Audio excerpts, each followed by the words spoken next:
Welcome back to the Sports Fix Monday edition. Clayton, not with us this afternoon, but the Flow Man in the chair.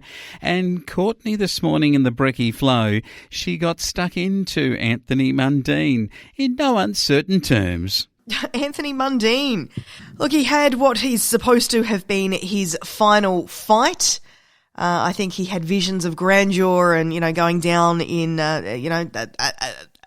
big showdown. Just didn't really work out that way, did it? I mean, even the main streaming channels, they didn't want to cover it. You could, jump online and search for it kind of thing if you really wanted to and have a look at the fight, but it certainly wasn't the big draw card that he's used to receiving. And it took, 2 minutes for a knockout? Michael Zarafa has just ended him. Look, he was a $9 outsider to begin with, and after 70 seconds, he ended up just collapsing and he banged his head against the canvas. And I think, 2.09 minutes is when he was officially put out of his misery. And, because he's had not exactly a great run in the past few years, it now takes his record to, I think it's like 45-11. It's certainly not like a legendary, 48-11. It's not the, legendary wins versus losses that he was sort of looking like he would accumulate earlier in his career. But I think it's time for him to hang the gloves up officially and finally go quiet for a while. In other news this morning, the Saints, Max King, has been ruled out of round one due to a concussion that he didn't get playing footy at all. Was playing around a golf.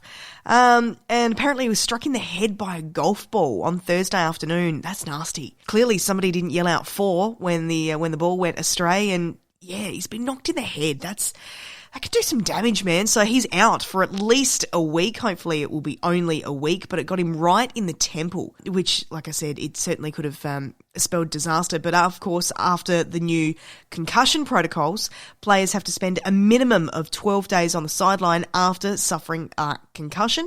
So he'll be unavailable for round one. Thanks, Courtney. Yes, a Saint King hit, so to speak. Talking about some of the things that have happened on this day, Test cricket's longest winning streak came to an end. It was when Australia was defeated by India back in 2001. Up until then, Steve Waugh's men had achieved a record of 16 consecutive wins. Today, in 2006, the Commonwealth Games opening ceremony was held at the MCG in Melbourne. That's right, back in 2006, 15 years ago today. Amazing, isn't it? And the AFL season and the AFL women's season was suspended due to COVID-19's pandemic. On this day last year, amazing, 12 months ago, the AFL season proper resumed on the 11th of June for the men's competition. And today is the day where we remember one of the great voices of all time of motor racing, Murray Walker.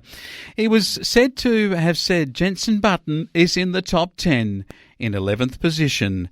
And remember this, as you look at the first four, the significant thing is that Alboreto is 5th. Yet Murray Walker, a legend of the track, the commentator that was born in 1923 and has just passed away, and we do remember him and think about him on the Sports Fix today. And that is your Monday edition of the Sports Fix. Don't forget, we'll be back again for the Tuesday one from 5 o'clock tomorrow night.